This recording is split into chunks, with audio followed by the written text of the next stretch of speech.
I see you've come back for episode 2 of Cooking with Rob. Today, we're going to be making another one of my favorite recipes, which, surprisingly enough, involves chickpeas as the star yet again. Let's run through the ingredients before we get started. Today, you're going to need 2 19-ounce cans of chickpeas, 3 cloves of garlic, 1 medium sweet onion. We're gonna need 1 cup of quinoa. I'm just kidding. I know how to say it. It's quinoa. 1 cup of quinoa. 2 cups of vegetable broth. A little bit of olive oil. Some cumin. Isn't that a cute little label there? Cumin. Some parsley flakes. Some red pepper flakes for spice. A 28-ounce can of diced tomatoes. Extra points if you use fire roasted and spend an extra couple bucks. It's my new favorite thing, fire roasted diced tomatoes. We'll need 1 tablespoon of tomato paste sitting back here. And then just at the very end when we do our plating, we're gonna add a little bit of greens for some color. All right, I'm gonna get a few things set up and then we'll get started.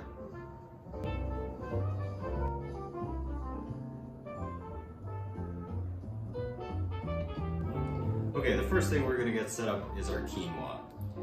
So I cooked quinoa the wrong way for many years, or at least what I consider now the wrong way. I used water as the base to bring the quinoa to the boil, and it always had this kind of bitter flavor to it. And I hear a lot of people talk about that's their experience with quinoa, that it really doesn't taste that good, so they don't like cooking with it.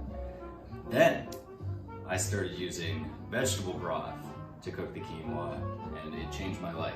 So that's how I'm gonna do it today. So what I've got going over here is I've just rinsed, make sure you rinse the quinoa too. Measured out 1 cup of quinoa, and I've rinsed it under the tap until the water gets clear so we get all the dirt off of it. I'm gonna put that in my pot, get all the bits out. And then I boiled 2 cups of water and mixed that in with my vegetable broth to create this. I'm gonna add that.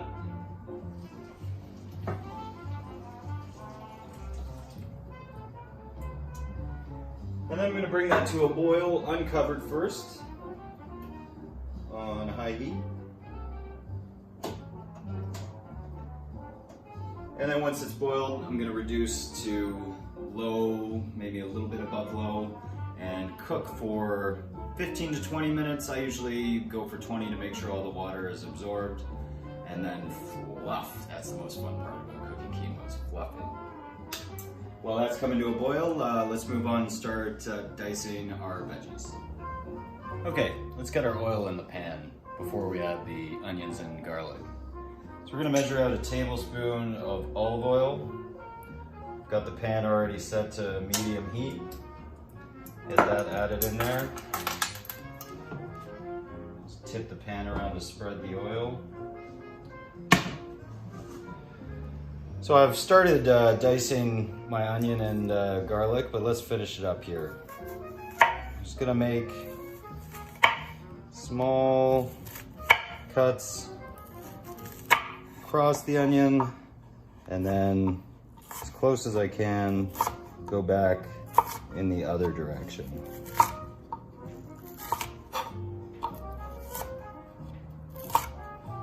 Don't make fun of my dicing skills. I do the best I can, and I encourage you to do the best you can too.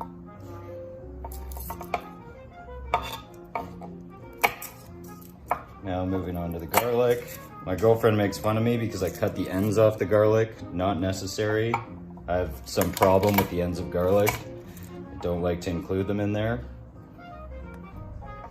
Then we want to make sure we get all this peel off. None of that gets mixed in. But notice how I flattened it with the knife. I showed that on our last demo, so I just flattened the knife, hit it, and then it squishes out. And then I'm just gonna do the same thing I did with the onion. Cuts across. small as I can. Get that piece of skin out of there. And then going across the other direction as close as I can. Now, again, you could use a garlic press to mince your garlic, but I really enjoy cooking or mincing it myself. And again, I'm just gonna go over it a few more times to get the pieces as small as possible. I like dicing things up real small.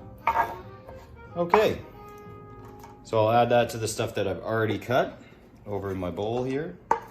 And again, that was 1 medium onion and then 3 cloves of garlic, 3 good sized cloves, about a tablespoon worth. Get all of that in there. And now my oil's heated up, so I'll just toss that in the pan.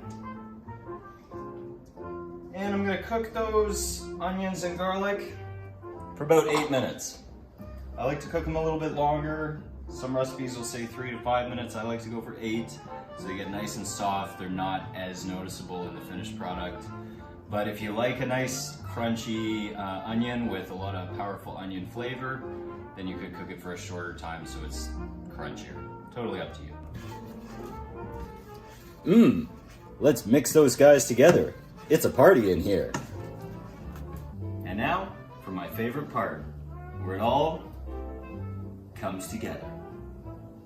Okay, first, let's add that nice 28-ounce can fire roasted diced tomatoes. Tomato base. Then I've rinsed the 2 cans of chickpeas. Rinsed out the brine, not the oil. Corrected from last time. Add those in there. Now let's get to our spices involved. Starting with 1 teaspoon cumin.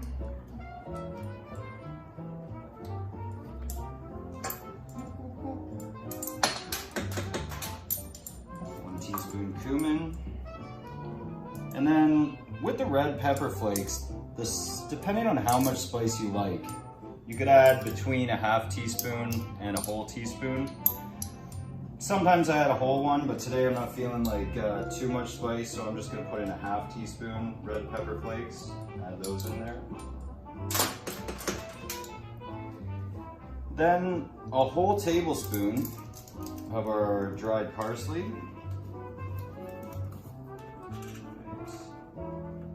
Tablespoon. And then a tablespoon of the tomato paste. Just gonna make it a little bit thicker of a sauce. Oh, it's so hard to get that all off. And finally, a little bit of pepper and salt. We're gonna add a half teaspoon of salt.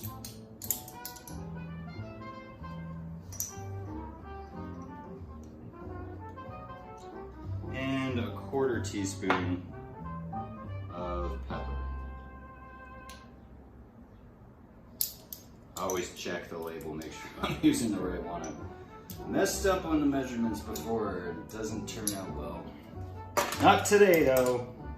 All right, then we're gonna mix that all together and simmer for about 10 minutes. Easy peasy.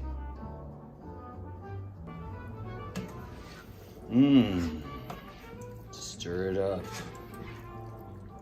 Stir it up.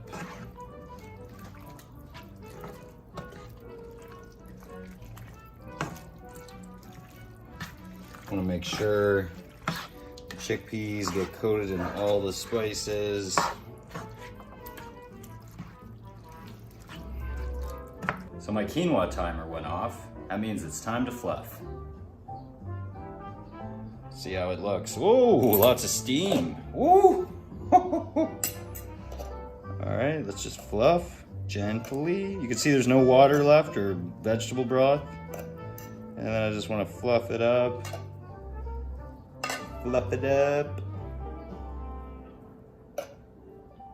Very nice. Mmm. Misty days are the best days for cooking some yummy food.